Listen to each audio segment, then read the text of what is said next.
Water's pouring down the stairwell. Phones won't connect and security can't reach facilities. Tenants are stuck in the lobby asking for instruction. Welcome to Built, Wired, and Secured. I'm Alex Morgan, and today we're talking about keeping people informed when the usual lines of communication fail. Joining me is Michael Harrington to walk through practical, low-friction ways to keep operations coordinated and tenants calm. Let's get into it. That's the exact kind of scene I get called into. First question, what breaks if this goes down? When phones and DAS lose backhaul, it's not just missed calls. Elevators, access control, vendor alerts, even the tenant help desk workflows start to fray. The cascade is surprisingly fast. Right. There are a few predictable vectors. Carrier loss, a fiber cut or a carrier core issue, can take down the DAS backhaul and phone paths. Then Wi-Fi saturation or controller failures. In an incident, everyone grabs bandwidth and the controller chokes. Power loss takes down network gear unless it's on UPS or generator. And finally, design blind spots. Single VLANs carrying both tenant traffic and paging, or mass notif tools that need cloud authentication. Those are the single points that turn a small problem into a communications collapse. So the first job is dependency mapping, knowing what each system actually needs to keep talking. But once you map dependencies, the next gripe I hear is cost. Redundancy sounds expensive.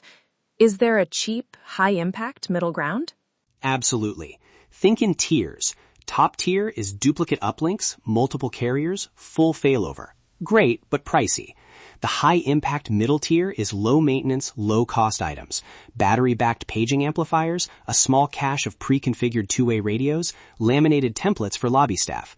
Those options don't remove risk entirely, but they drastically reduce confusion during an outage. Let's compare tools without getting bogged down. Mass notification platforms promise wide reach and logs, but they need carriers and cloud. Local paging and analog systems won't reach off-site people, but they stay inside your control. How should teams balance coverage and control? Think coverage versus control. Mass platforms give logging and broad reach, but they depend on third-party networks. Local paging keeps you in control inside the building if it's on independent power. Two-way radios are invaluable for staff coordination. No cloud, no carrier, immediate. Visual alerts like strobes or local signage players help occupants who can't hear announcements. Mix them so one outage doesn't kill every channel. I want to press on radios. Some people call them legacy and worry about licensing, interference, and upkeep. I'm not sure radios are realistic for every property. Staffing and licensing get in the way. Fair concern, and worth unpacking. In practice, the governance is light. One owner, monthly battery checks, and channel discipline. We keep a small, pre-programmed cache and spares in the security office. Maintenance is a quick check, and the payoff is huge when the mobile network is saturated. That's why I call them low-complexity redundancies.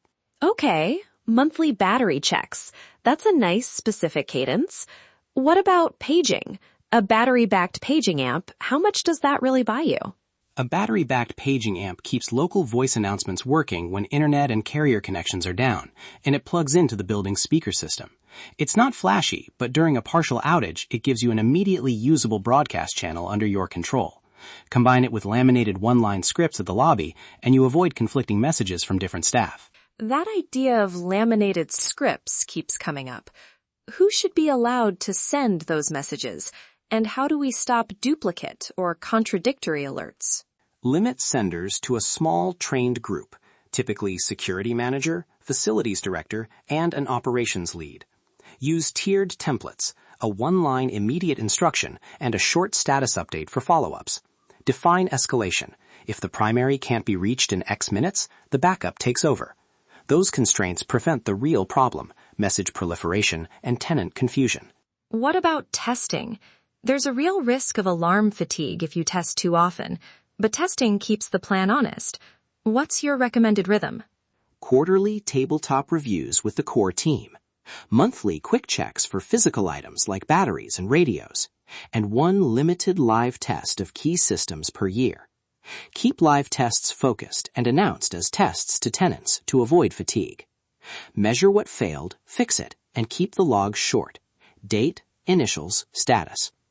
Small, repeatable checks are the secret sauce. Got it. Monthly physical checks, quarterly tabletop, annual live test. Makes it easy to remember. Can you share a concrete example where low-effort steps prevented escalation? Sure. At a downtown office during renovations, a contractor cut a fiber feed. Internet and DAS backhaul dropped. The property had two simple things: laminated announcement scripts at the front desk and two handheld radios for security in facilities. Staff used the scripts over the lobby speakers and coordinated over radios. Tenants got clear directions, staff coordinated ingress, and what could have been chaotic was orderly. That small setup cost a fraction of the outage impact. That's the payoff in a sentence. Clarity and coordination. All right, listeners need a clear checklist.